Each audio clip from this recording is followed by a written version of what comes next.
और इस वक्त शक्तिकांत दास आरबीआई के गवर्नर प्रेस कॉन्फ्रेंस कर रहे हैं, आपको वहां लिए चलते हैं.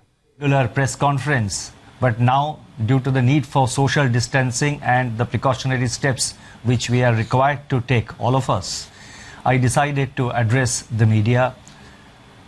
And since there is no press conference, I have tried to make my statement as explanatory as possible, as self-explanatory as possible, so that the room for questions, etc., are minimized considerably. So therefore the statement is a bit long. I request your patience, and I would also request you to please be patient till the end, because towards the concluding paragraphs I have tried to give some forward guidance. In view of the COVID-19 pandemic, the Monetary Policy Committee decided to advance its meeting, which was originally scheduled on 31st March and 3rd April, and the announcement was due to be made on 3rd April. We decided to announce it to 24th, 26th and 27th. Accordingly, the MPC met on 24th, 26th and 27th March and undertook a careful evaluation of the current and evolving macroeconomic and financial conditions, and of course the outlook. I wish to take this opportunity to express my sincere thanks to the MPC members for responding so quickly. I also wish to place on record my appreciation of all the staff and officers of RBI for their excellent cooperation in facilitating this. After extensive discussions, the MPC voted for a sizable reduction in the policy repo rate and for maintaining the accommodative stance of monetary policy as long as necessary to revive growth, mitigate the impact of COVID-19 while ensuring that inflation remains within the target. While there were some differences in the quantum of reduction, the MPC voted by a 4-2 majority, that is by a 4:2 majority, to reduce the policy repo rate by 75 basis points to 4.4%. I repeat, the rate cut decision is 75 basis points, and accordingly the repo rate stands reduced from 5.15% to 4.4%. Simultaneously, the fixed rate reverse repo rate, which sets the floor of the liquidity adjustment facility, that is the LAF corridor, was reduced by 90 basis points. I repeat, 90 basis points to 4%, thus creating an asymmetrical corridor. The purpose of this measure relating to reverse repo is to make it relatively unattractive for banks to passively deposit funds with the Reserve Bank, and instead to use these funds for on-lending to the productive sectors of the economy. It may be recalled that during the month of March so far, the banks have been parking close to rupees 3 lakh crore on a daily average basis under the reverse repo, even as the growth of bank credit has been steadily slowing down. This decision and the advancement of the MPC has been warranted by the disruptive force of the coronavirus. It is intended to 1. mitigate the negative effects of the virus, 2. to revive growth, and above all, number 3, to preserve financial stability. We are living through an extraordinary and unprecedented situation. Everything hinges on the depth of the COVID-19 outbreak, its spread and its duration. Clearly, a war effort has to be mounted and is being mounted to combat the virus, involving both conventional and unconventional measures in a continuously battle-ready mode. Life in the time of COVID-19 has been one of unprecedented loss and isolation. Yet, it is worthwhile to remember that tough times never last. Only tough people and tough institutions do. In the recent period, Reserve Bank has been in action on a daily basis with efforts to alleviate financial stress, build confidence, and keep the financial system sound and functioning. And we have taken a number of steps over the last 1 month or so since the conclusion of the last MPC meeting. In my statement, I have listed out the measures which have been taken. For the sake of time, I am not reading it out. Once the statement is uploaded, I think those who are interested can have a look at it. Let me assure that the Reserve Bank is at work and in mission mode, monitoring the evolving financial market and macroeconomic conditions and calibrating its operations to meet any need for additional liquidity support as well as to undertake other measures as may be warranted. It is our effort to ensure normal functioning of the markets, nurture the impulses of growth and preserve, I repeat, and preserve financial stability. Incidentally, we have in RBI quarantined 150 members of our staff and service providers together with the IT facilitators and the entire IT facility as a part of our business continuity plan. The plan was prepared and executed in a matter of days. The MPC noted that global economic activity has come to a near standstill as COVID-19 related lockdowns and social distancing are imposed across a widening swath of affected countries.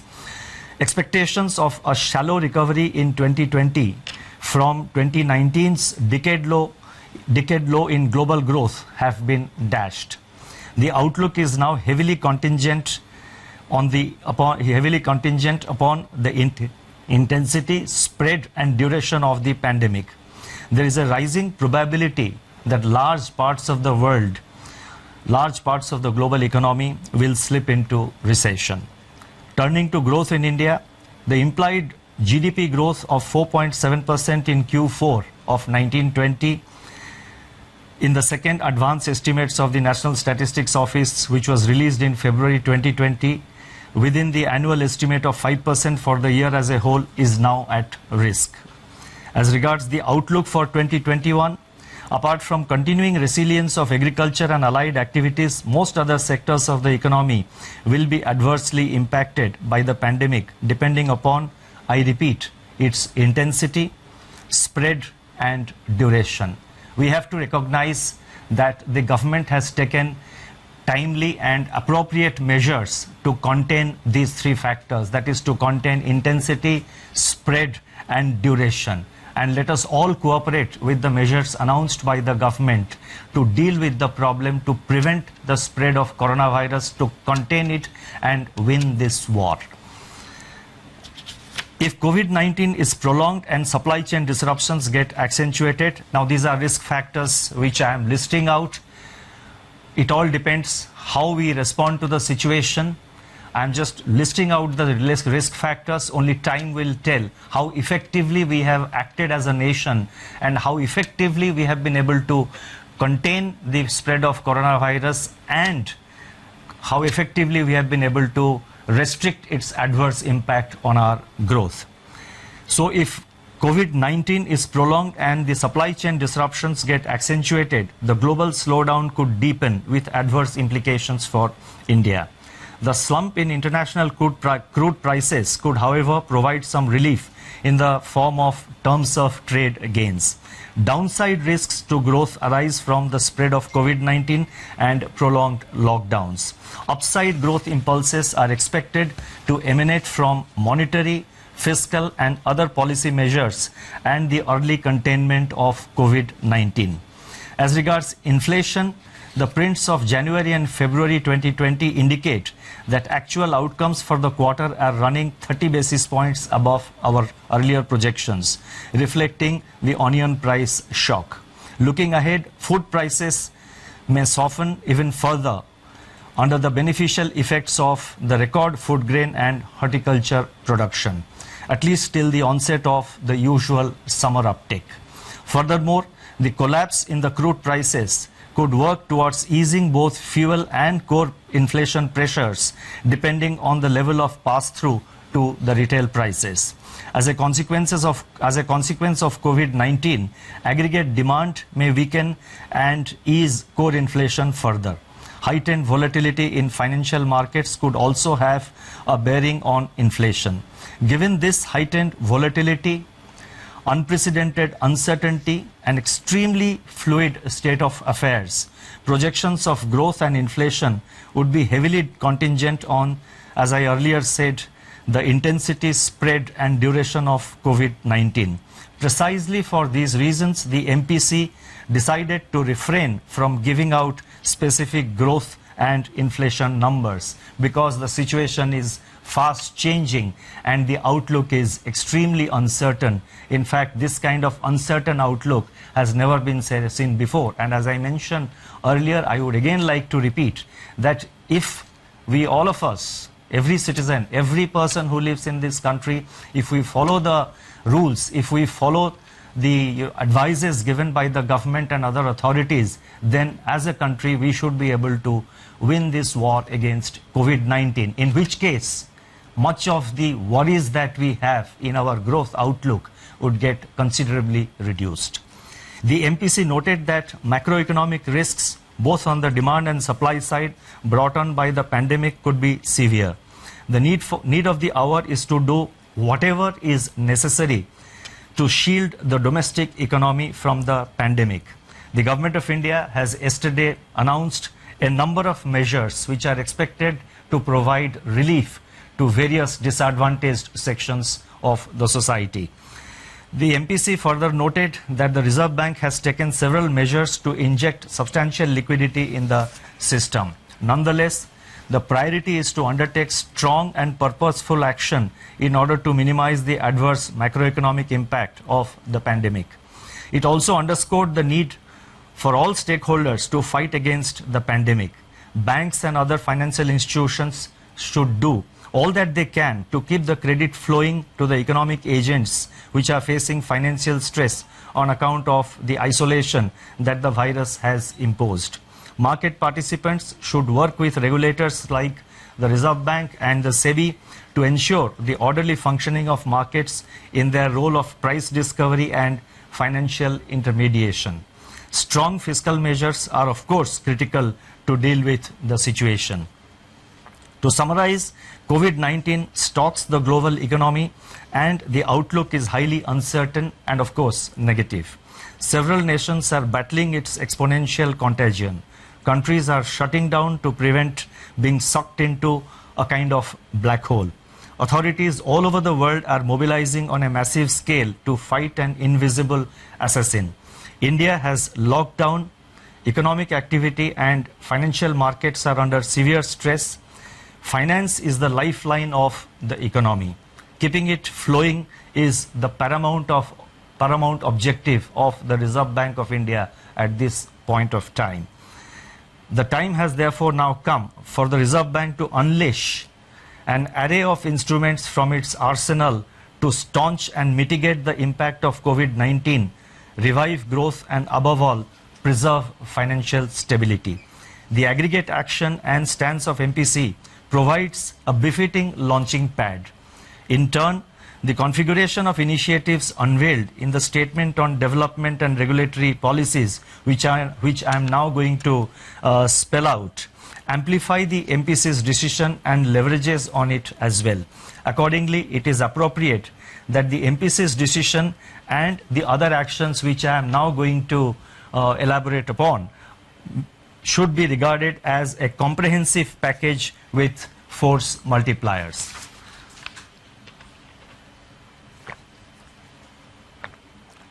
The developmental and regulatory policies can broadly be delineated under 4 categories. First, measures to expand liquidity in the system sizably to ensure that financial markets and institutions are able to function normally in the face of COVID-related dislocations. 2. Steps to reinforce monetary transmission so that bank credit flows on easier terms are sustained to all those who have been affected by the pandemic. 3.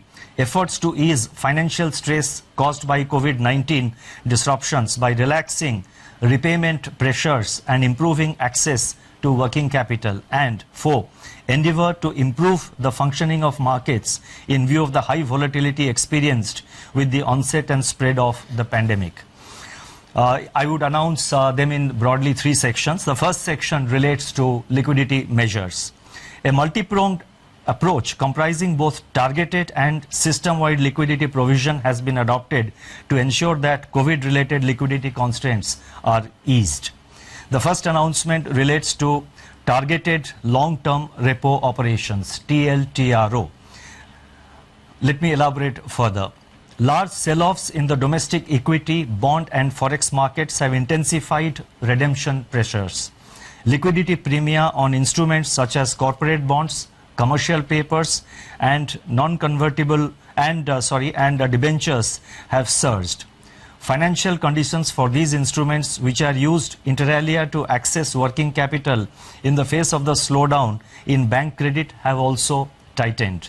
To mitigate the adverse effects on the economic activity leading to pressures on cash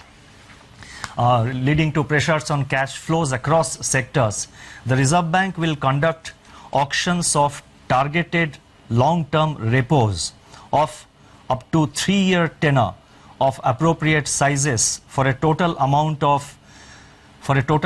up to rupees 1 lakh crore at a floating rate linked to policy repo rate.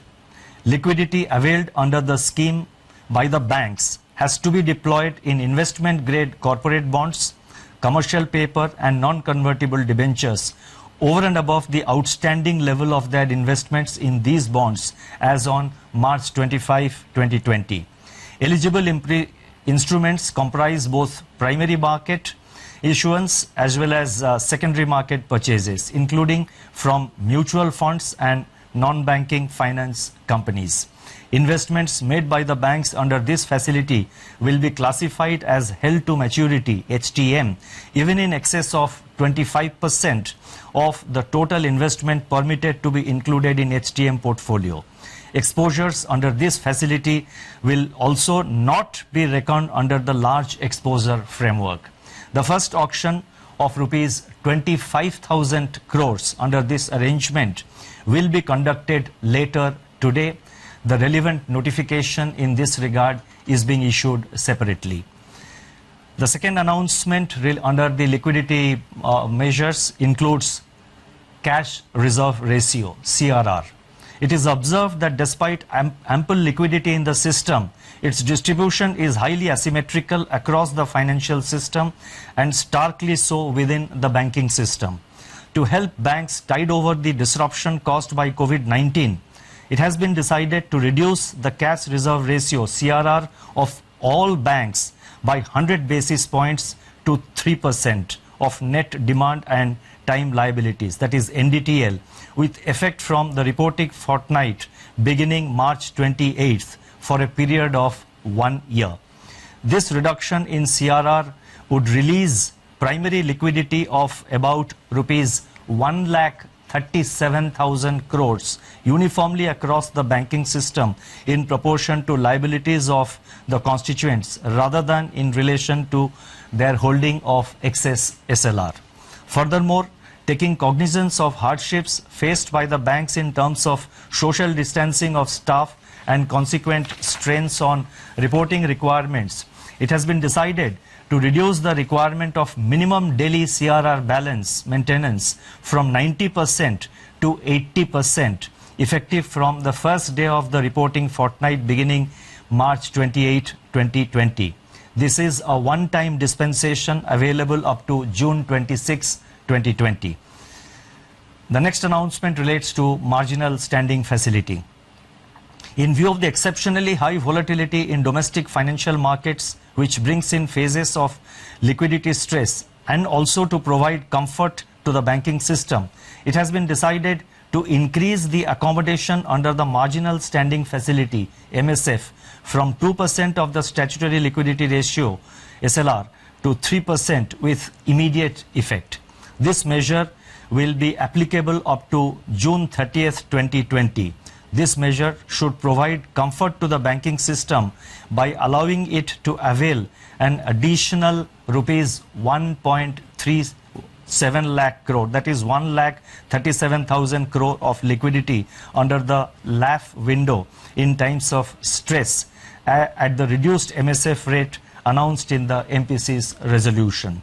These three liquidity measures relating to TLTRO, CRR and MSF will inject a total liquidity of 3,74,000 crore to the system. 3.74 lakh crore to the system. We have also decided to widen the monetary policy rate corridor. Let me elaborate. In view of persistent excess liquidity, it has been decided to widen the existing policy rate corridor from 50 basis points to 65 basis points. Under the new corridor, the reverse repo rate under the liquidity adjustment facility would be 40 basis points lower than the policy repo rate as against the existing 25 basis points. The marginal standing facility rate would of course continue to be 25 basis points above the policy rate. The second set of measures relate to regulation and supervision. That is basically certain regulatory measures. Alongside liquidity measures, it's very important that steps are taken to mitigate the burden of debt servicing brought about by disruptions on account of the COVID-19 pandemic. Such steps in turn will go a long way to prevent the transmission of financial stress to the real economy and ensure the continuity of viable businesses and provide relief to borrowers in these extraordinary times. Under these measures relating to regulation, the first measure is with regard to moratorium on term loans.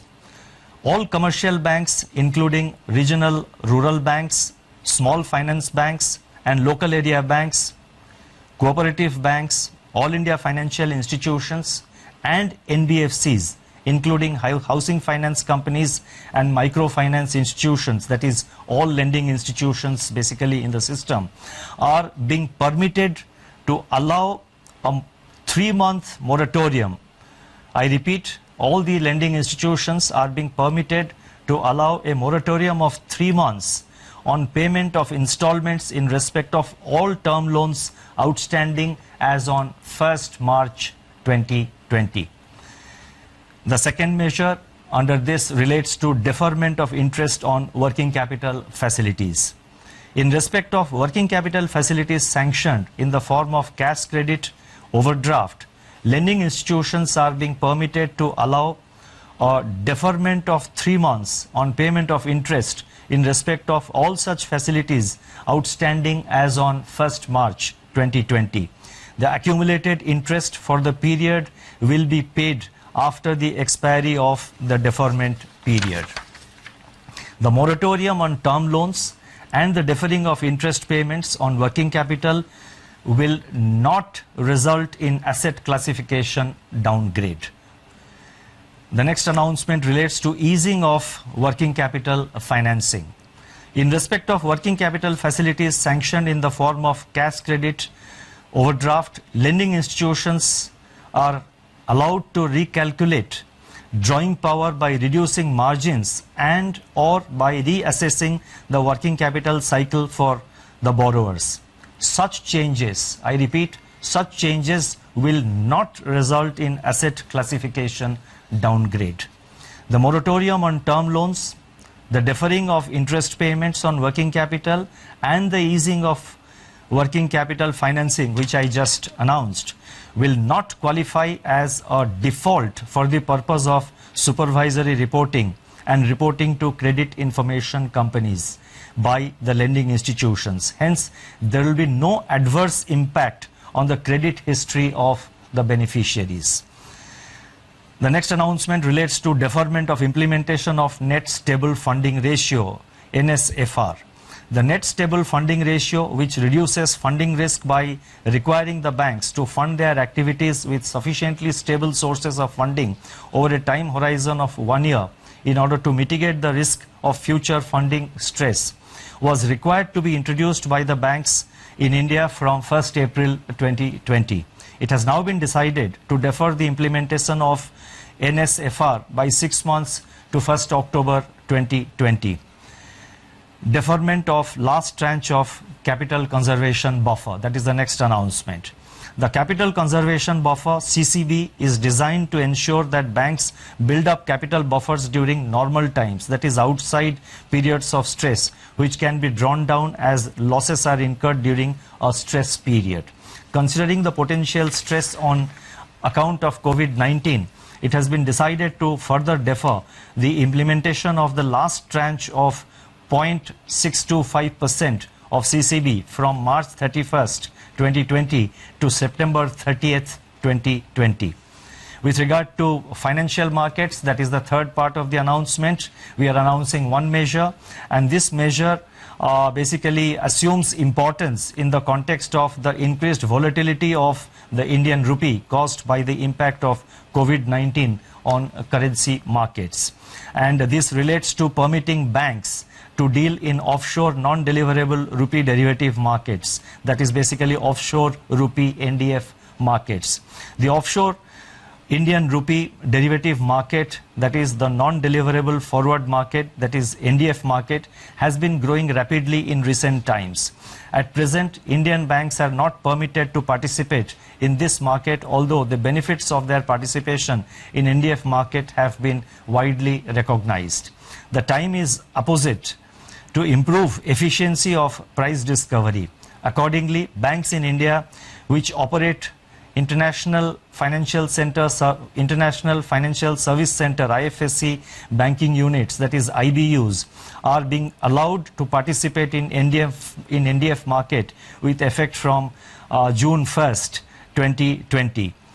Since last MPC meeting of, and let me now come to the concluding part, and this is very important because there are, I have attempted to give some forward guidance, so I request your patience.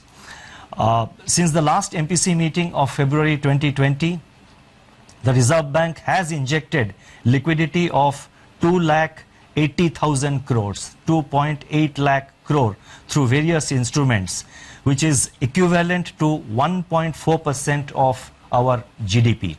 Together with the liquidity measures announced today, RBI's liquidity injection works out to about 3.2% of the GDP. The RBI, I repeat, the RBI will continue to remain vigilant and take whatever steps are necessary to mitigate the economic impact of COVID-19 and preserve financial stability in the country. As I had stated earlier, all instruments, I repeat, all instruments, conventional and unconventional, are on the table. Before I conclude, let me reiterate that the Indian banking system is safe and sound. In recent past, COVID-19 related volatility in stock market has impacted share prices of banks as well, resulting in some panic withdrawal of deposits from a few private sector banks. It would be fallacious to link share prices to safety of deposits. As I have mentioned in my earlier interaction with the media, depositors of commercial banks, including private sector banks, need not worry on the safety of their funds. I would therefore urge members of public as well as various public authorities who have deposits in private sector banks not to resort to any panic withdrawal of their funds. Their funds are safe. In conclusion, let me say that in spite of the very challenging environment, I remain optimistic. It is worthwhile bearing in mind that the macroeconomic fundamentals of the Indian economy are sound and in fact stronger than what they were in the aftermath of the global financial crisis of 2008-9. The fiscal deficit and the current account deficit are now much lower. Inflation conditions are relatively benign. And financial volatility measured by change in stock prices from recent peaks and average daily change in exchange rate of the rupee is distinctly lower. COVID-19 is upon us, but this too shall pass. We need to remain careful, take all precautionary measures. I leave you with this comforting thought: stay clean, stay safe, and go digital. Thank you very much.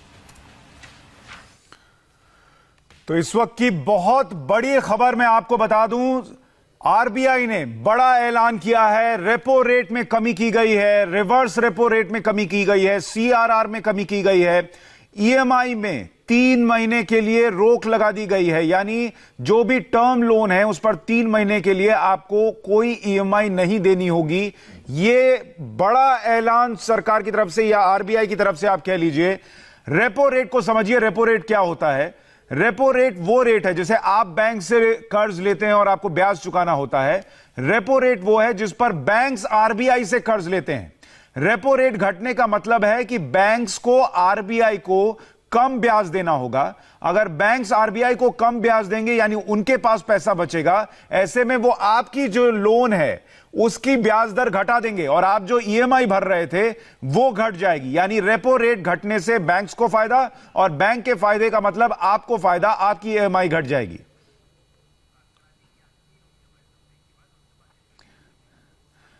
साथ ही EMI जो है वो 3 महीने के लिए नहीं देनी होगी, ये भी इसका भी ऐलान किया गया है। फिलहाल हम एक छोटे से ब्रेक के लिए रुक रहे हैं। ब्रेक के बाद देखिए, अब आप घर पर हैं, ये अच्छी खबर मिल गई है। आपकी सेहत थोड़ी तो वैसे ही ठीक हो गई होगी, लेकिन घर पर रहकर सेहत और कैसे बना सकते हैं। कैटरीना कैफ, आलिया भट्ट, इनको ट्रेन करने वाली सेलिब्रिटी ट्रेनर यास्मीन कराची वाला हमारे साथ थोड़ी देर में जुड़ रही हैं एक छोटे से ब्रेक के बाद। साथ ही Priya Tandon, founder chairman Indus Setu global foundation, और doctor Indranil Basu Roy MBBS MD हैं, कंसल्टेंट कार्डियोलॉजिस्ट हैं, अमेरिका से हमारे साथ जुड़ रहे हैं। एक छोटे से ब्रेक के बाद हम लौट रहे हैं।